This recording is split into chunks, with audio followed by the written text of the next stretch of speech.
Assalamualaikum Ustazah, ini dia bertanya, sebatas mana orang tua dalam menentukan masa depan anak-anak? Apakah hanya sebatas mendampingi atau memaksa mereka harus sesuai kehendak orang tua? Ada yang mau langsung Ibu? Baik. Assalamualaikum warahmatullahi wabarakatuh. Waalaikumsalam warahmatullahi wabarakatuh. Izin bertanya Bu Ustazah, agak sedikit di luar tema tapi mirip-mirip. Jadi saya punya seorang putra usia 19 tahun. Pada saat SMP saya masukkan ke dalam pondok pesantren, lalu setelah SMA ikut ayahnya. Kebetulan kami berpisah. Saat ini pulang kembali ke bundanya dan kondisinya sudah sangat berubah. Sudah meninggalkan sholat, sudah susah dinasehati, sudah tidak mau ngaji dan lain sebagainya. Jadi mohon sarannya Bu Ustazah. Sekian, wassalamualaikum warahmatullahi wabarakatuh. Waalaikumsalam warahmatullahi wabarakatuh. Baik Ibu, Masya Allah, ketika sudah pisah dengan suami, pertanyaan saya, suami itu sholat nggak ya dulunya? Sholat? Suami sholat?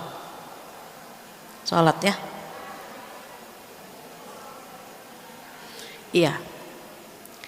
Kalau ada orang tua divorce, orang tua pisah, itu sering yang menjadi korban anaknya. Jadi kalau ada orang tua yang bisa mendidik anak tanpa suami itu hebatnya luar biasa. Ini survei ya Bu, survei itu bisa benar bisa salah. Kalau anak dididik dua orang, suami istri, itu keberhasilannya bisa 100%. Kalau dididik oleh ibunya saja tanpa ayah, itu tingkat keberhasilannya 75%. Kalau anak dididik ayah tanpa ibu, itu kemungkinan keberhasilnya 50%. Jadi memang ini survei, kan saya katakan survei manusia, bisa salah bisa benar. Nah, jadi ketika putra ibu dengan ayah, mungkin sosok ibu dia tidak dapatkan yang lembut ngajak sholat gitu Bu, yang sabar menuntun anak. Jadi kalau ayahnya bilang nak sholat, sudah ditinggalkan, anaknya merasa ya sudah, orang nggak diawasi oleh ayahnya.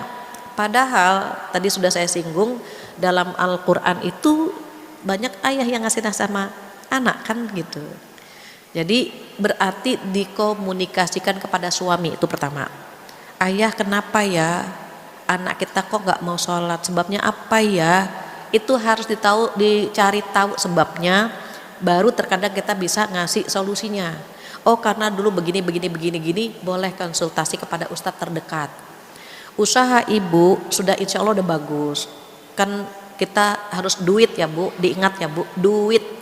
D-nya doa, U-nya usaha, I-nya ikhlas menjalankannya, baru tawakal kepada Allah.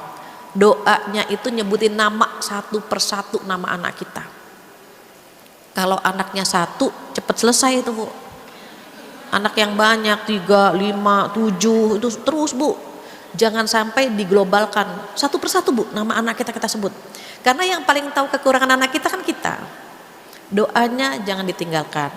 Usahanya boleh bertanya kepada orang-orang terdekat atau konsultasi kepada ustadz yang dia kagumi, yang dia jadikan figur. Nah, kamu senangnya sama ustadz siapa? Begitu.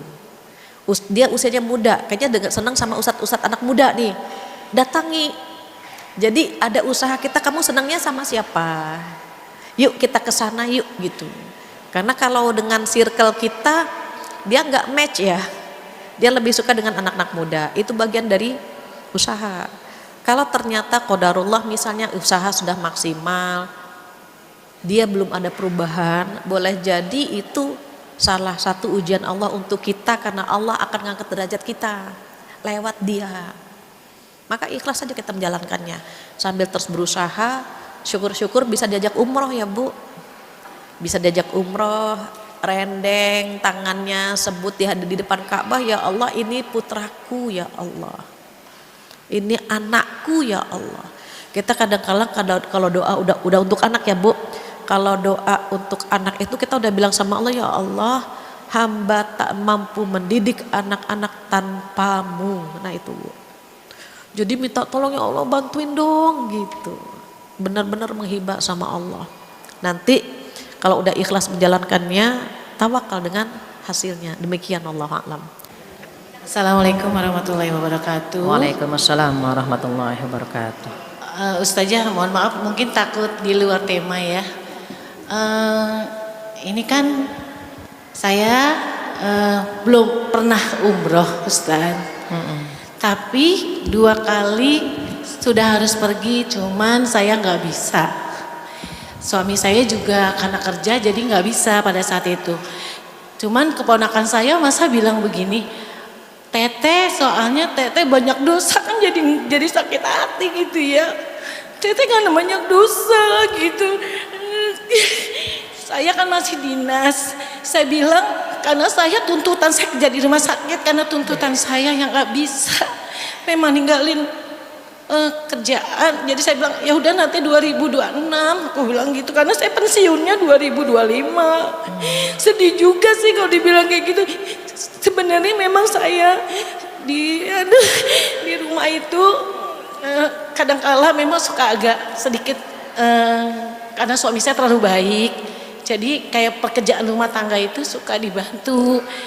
Pada saat sudah selesai pensiun waktu itu sih kita punya pembantu karena COVID kan nggak boleh lagi. Jadi apakah karena di situ ya Ustadz sama suka galak sama anak gitu. Sama anak, maksudnya sama anak perempuan tuh kadang ngelawan, kalau sama yang laki-laki nggak pada ngelawan gitu. Jadi itu yang membuat saya iya saya banyak dosa, dikoreksi sama keponakan. Itu aja sih. Baik. Terima kasih Ustaznya. Sama-sama. Terus bagaimana keponakannya bilang belum umroh sih tante, banyak dosa ya gitu ya. Alhamdulillah, mudah-mudahan dosa-dosa tante diampuni sama Allah. Amin. Jadi kalau ada komen-komen netizen, komen-komen orang yang nyinyir sama kita yang melukai kita, mohon maaf, sebenarnya itu cara Allah menggugurkan dosa kita kalau kita ikhlas, Ibu. Kita pernah sakit hati kan Bu? Kita pernah sakit hati, pernah nangis, pernah sedih, pernah kecewa, pernah capek. Semuanya itu cara Allah menggugurkan dosa-dosa kita. Kita kan wajah-wajahnya pernah nangis semua ini. Perempuan diuji sedikit, ya Allah gitu kan. Nah, kita lagi sedih, kita kecewa, kita pengen marah, apa aja rasa yang ada dalam diri kita, itu cara Allah menggugurkan dosa. Tapi Ibu buktikan, Bismillah ya Allah, mudahkan hamba melaksanakan ibadah umroh cuti 10 hari misalnya, bisa insya Allah. Jadi jangan sampai dia membenarkan tutur katanya, kita buktikan. Oke, Bismillah, mohon ampun, langsung daftar atau langsung berangkat umroh. Cuti 10 hari bisa ke PNS atau di BUMN insya Allah diberikan. Satu saja, minta kemudahan dari Allah Subhanahu wa Ta'ala. Begitu ya Bu, jangan sampai dia membenarkan, tuh kan tante nggak jadi lagi kan, gitu. Kita buktikan, tante mau berangkat ya bulan depan, mohon doanya gitu. Jadi membalas kenyinyiran orang, julidnya orang lain dengan fakta gitu. Bukan lagi dengan kata-kata enggak begitu, sebetulnya tante buktikan aja kan gitu ya. Terkadang orang tuh nunggu bukti nyata kita begitu. Demikian wallahu alam.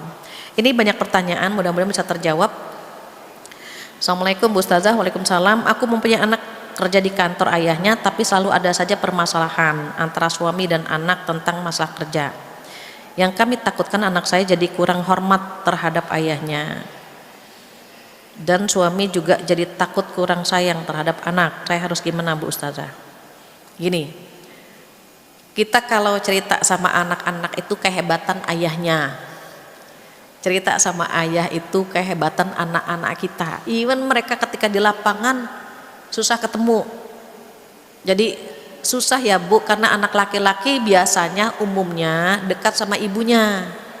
Anak perempuan itu umumnya dekat dengan ayahnya. Kalau anak sama ayah bertemu ada aja gitu. Terus bagaimana kalau ayah kita curhat, anak gimana sih gini-gini? Ayah, anak kita alhamdulillah kok ayah dia begini, meredam marahnya ayah kita biar dia sayang sama anak kita. Kalau anak kita yang curhat, ayah tuh gimana sih mah begini-begini, nak masya Allah ayahmu tuh sebenarnya ya gitu. Jadi kita menceritakan kebaikan ayah dan anak gitu ya Bu ya, agar mereka saling sayang, agar mereka saling cinta, saling hormat. maka jangan ditambah. Oh, kamu baru tahu kan ayah kamu begitu? Ibu lebih tahu lagi dulunya. Jangan ditambah.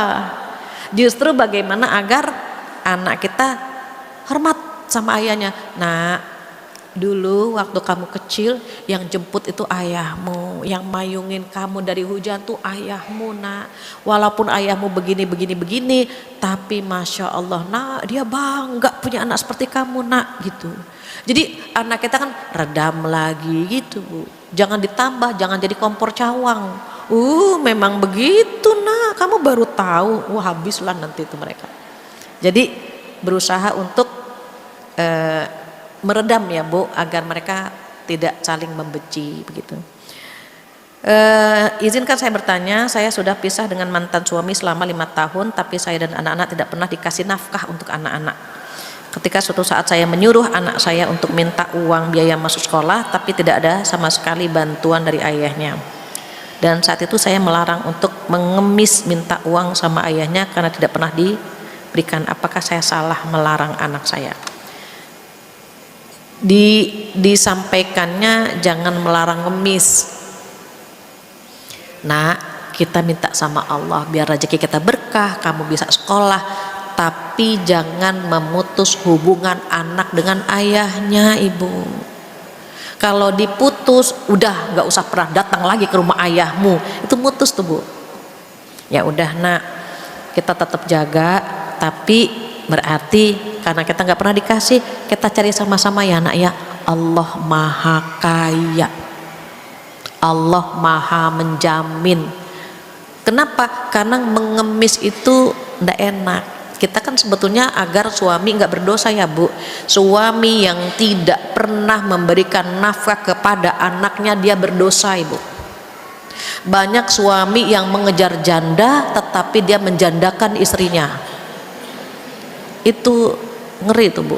Dia sayang sama anak sambung tapi tidak sayang sama anak kandungnya. Oh, dia berdosa tuh Bu. Ayah yang tidak menafkahi anak kandungnya, dia berdosa. Jadi kita cuma mengingatkan, ayah, saya cuma ingin menyampaikan bahwa ini kewajiban ayah, agar di hadapan Allah nanti ayah tidak berdosa. Begitu. Jadi bukan ngemis, tetapi mengingatkan suami agar menjalankan kewajibannya sebagai orang tua. Karena kalau udah pisah Bu, nafkah kepada anak tuh harus terus Bu. Yang tidak kan kepada ibunya, kepada istrinya, kepada anaknya dia wajib memberikan. Satu hal, jangan larang anak untuk silaturahim kepada ayahnya, begitu. Kemudian apabila kita mendidik anak dan menginginkan anak kita menjadi anak yang soleh dan soleha, tapi seperti anak kehilangan sosok seorang ayah, dan sang ayah taunya hanya nafkah saja kewajibannya. Ini kenapa banyak curhat ayah hari ini ya?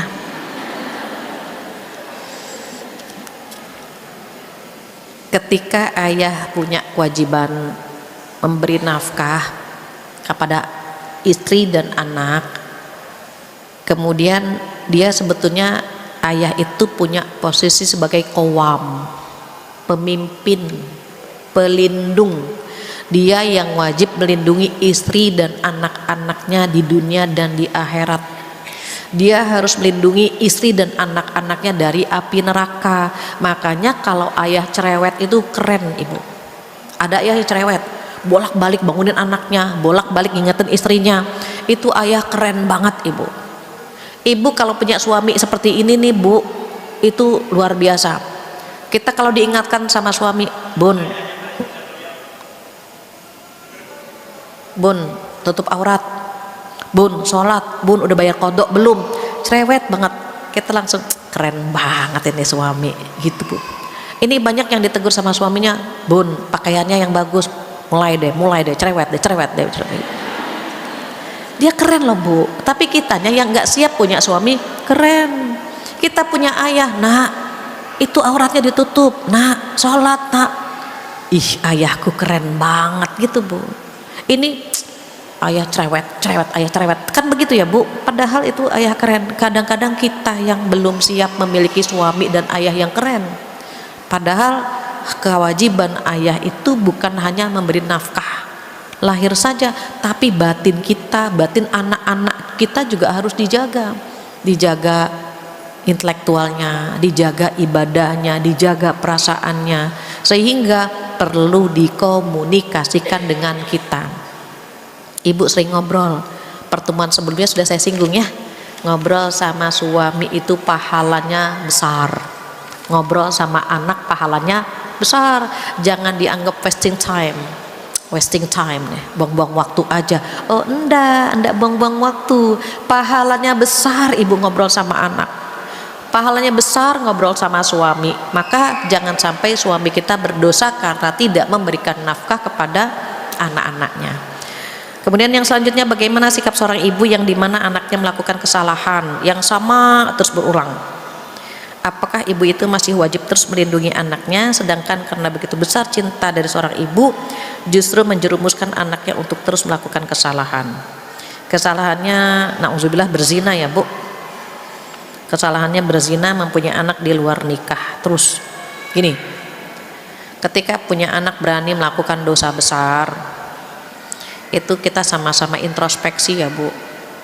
Kalau kita ngobrol sama suami susah, ngobrol sama anak susah, boleh jadi kita jarang ngobrol sama Allah. Kalau kita pengen komunikasi kita lancar sama anak, pengen komunikasi kita lancar sama pasangan, ngobrol sama Allahnya juga diperpanjang. Kalau sudah berani melakukan dosa besar, ini anak ini harus dimintakan untuk taubatan nasuha, dicarikan istri yang baik. Carikan istri yang baik. Diminta mereka untuk taubatan nasuha. Kenapa? Zina itu dosa besar. Maka kalau dia sudah zina, dia harus bertaubat, bahkan kalau bisa diasingkan dulu. Diasingkan, dijauhkan ya Bu ya, apalagi sampai punya anak begitu. Jadi itu ujian berat ya, tapi jangan sampai kita dan pasangan kita itu merasa nyaman saja punya anak yang berani melakukan dosa besar. Maka sama-sama taubat, mudah-mudahan Allah memberikan yang terbaik untuk anak-anak kita, insya Allah, amin. Ini ibu, apa hukumnya kalau kita operasi tanam benang di seluruh wajah biar cantik? Cantik itu relatif. Semua penyakit ada obatnya kecuali tua. Itu hadisnya Bu. Semua penyakit ada obatnya kecuali tua. Nanam benang itu ngeri ibu. Kan ditarik, benang ditaruh sini ada darahnya kan Bu, tarik gitu. Kalau udah tua itu justru mengingatkan kematian. Jadi boleh tampil cantik selama tidak merubah ciptaan Allah. Ibu mau pakai blush on, lipstick, mau dieksplor kecantikan, kalau di hadapan suami boleh. Ibu kita nih pengen cantik semua, perempuan pengen tampil cantik, tetapi dengan catatan tidak merubah ciptaan Allah. Kalau sudah merubah dilarang. Sekarang banyak ibu nih, alis disulam, bibir dibordir, hidung dineci, macam-macam, benang ditanam, masya Allah. Habis tanam benang, tanam jarum, nanti kancing ditaruh semuanya. Kenapa harus begitu? Ada yang disetrika, ada yang digergaji, macam-macam Bu. Masya Allah. Ini begini nih udah asli aja udah cakep. Nih alis Bu, ini sudah sesuai umur. Kalau udah turun berarti kita udah umurnya udah senior. Sekarang dikikis nih alis, dihabisin, diganti di sini nih Bu.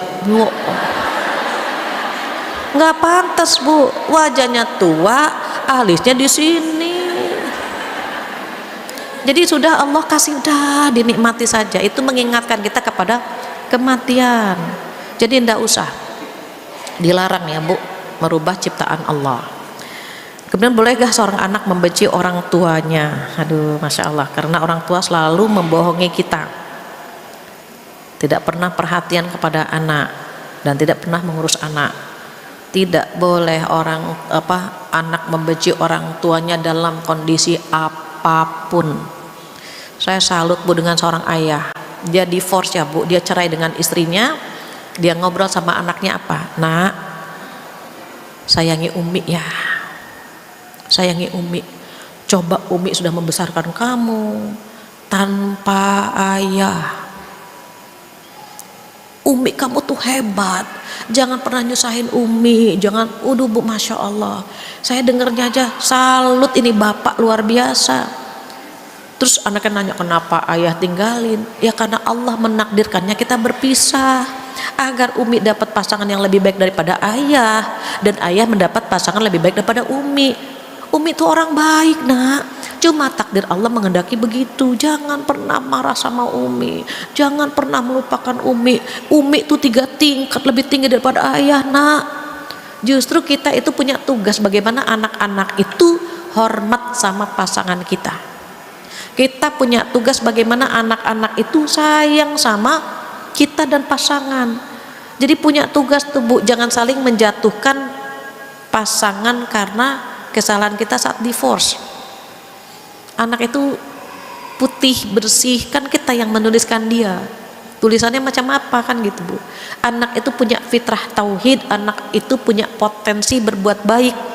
Lingkungan yang menjadikan dia terkontaminasi, lingkungan yang membuat dia punya perilaku yang tidak baik, tetapi aslinya anak itu luar biasa. Jadi jangan dikotori, jangan dinodai dengan tutur kata kita sebagai orang tuanya, begitu. Kemudian bagaimana jika ada suami workaholic, gila kerja, bahkan sepulang kerja masih sibuk dengan laptop dan handphonenya. Walau kami tahu yang dilakukannya adalah untuk kesejahteraan kami, tapi tetap saja merasa marah, kesel, komplain, dan seterusnya. Konsekuensi itu ada. Punya suami tajir melintir, itu melintir mulu nggak pulang-pulang. Kita kan pengen punya suami 3T, takwa, tampan, tajir. Tapi semua punya konsekuensi Bu. Sama suami punya istri yang bekerja, berarti konsekuensinya dia nggak bisa menemani makan siang, nggak bisa menemani, kan begitu Bu. Punya suami di rumah otomatis dia jarang dandan. Itu semua ada konsekuensinya Bu. Kita punya suami yang tajir pun konsekuensinya begitu. Dia gila kerja, terus gimana? Kita yang aktif, dampingi, kasih ngeteh dulu ayah, kita temani. Kita temani dalam rangka apa? Ngobrol, ayah ada waktu nggak gitu. Ayah kira-kira bisa ngobrol nggak? Makanya weekend Sabtu Ahad itu benar-benar harus digunakan sebagai hari keluarga sebenarnya, ngobrol. Atau kalaupun kita ada acara, perginya berdua agar selesai acara kita bisa nongki-nongki di mana, bisa ngobrol di mana gitu. Ini sibuk terus gitu ya Bu ya, sampai kita lupa nggak ada waktu ngobrol sama anak dan suami. Ibu sampaikan ke suami, ayah pengen deh gitu ngobrol sama ayah gitu. Ayah aku pengen deh jalan-jalan sama ayah gitu Bu. Jangan disimpan ngedumel aja, biasa dia laptop gitu. Coba diomongin. Kadang-kadang suami nggak tahu Bu, kalau kita nggak ngomong tuh suami nggak tahu apa sih yang kita mau sebetulnya. Perempuan itu kan gaje ya Bu ya, kadang-kadang gaje nggak jelas gitu. Perempuan tuh nggak jelas. Punya suami miskin diomongin, ya Allah Bu, mana transferannya cuma sedikit. Punya suami kerja diomongin, nggak kerja diomongin gitu kan Bu. Nah kita sekarang punya peran nih Bu. Saya sering ngasih tahu ini nih, maaf nih, air. Perempuan tuh seperti air Bu. Kalau diletakkan di botol dia seperti botol, diletakkan di gelas dia seperti gelas. Maksudnya gimana? Pasangan kita siapa? Kita mainkan peran itu. Pasangan kita pendiam nih, kita harus banyak ngomong. Oh pasangan nggak romantis nih, kita yang romantis. Oh pasangan misalnya kita aja Bu yang memainkan. Pasangan kita siapa? Mengapa? Karena istri adalah sumber ketenangan dalam rumah tangga. Jadi kita lagi belajar ya Bu untuk menjadi sumber ketenangan, sumber kenyamanan di dalam rumah tangga kita. Kemudian yang terakhir, doa yang terakhir. Assalamualaikum Ustazah, ini dia bertanya, sebatas mana orang tua dalam menentukan masa depan anak-anak? Apakah hanya sebatas mendampingi atau memaksa mereka harus sesuai kehendak orang tua? Saya pernah menyampaikan materi di sini di Darussalam, anak dalam mendidik anak itu 3 kali 7, 0 sampai 7 jadikan dia raja. Kemudian 7 tahun kedua jadikan dia seperti tawanan atau tentara. Ini Ali radhiyallahu an. Ali radhiyallahu an mendidik anak 3 ini. 3 kali 7 ya Bu. 7 tahun pertama sebagai raja, 7 tahun kedua sebagai tawanan atau tentara, dididik disiplin, ingetin sholat, nutup aurat, puasa dan seterusnya. Nanti 7 tahun ketiga jadikan dia sebagai sahabat. Kalau sahabat itu kan diajak ngobrol. Nah, udah ada calon belum? Nah, nikahnya kapan gitu. Jadi urutannya anak itu pertama cari ijazah. Maksudnya sekolah, kuliah, ijazah. Kalau sudah dapat ijazah, cari ma'isyah. Ma'isyah itu mata pencaharian. Kalau sudah dapat ma'isyah, cari Aisyah. Aisyah itu pasangan. Kalau sudah dapat Aisyah, baru ijabsah, nikah maksudnya. Jadi diarahkan sesuai dengan usia yang mereka miliki. Alhamdulillah, nggak terasa jam 11. Saya rasa cukup sekian untuk pertemuan hari ini. Alhamdulillah dan alhamdulillah, mudah-mudahan apa yang kita dapatkan bisa kita amalkan dan mudah-mudahan kita dimampukan untuk mengamalkannya. Sebagai penutup, kita membaca doa penutup majelis bersama-sama. Subhanakallahumma wa bihamdika asyhadu an la ilaha illa anta astaghfiruka wa atubu ilaik. Mohon maaf lahir batin, wabillahi taufiq hidayah. Assalamualaikum warahmatullahi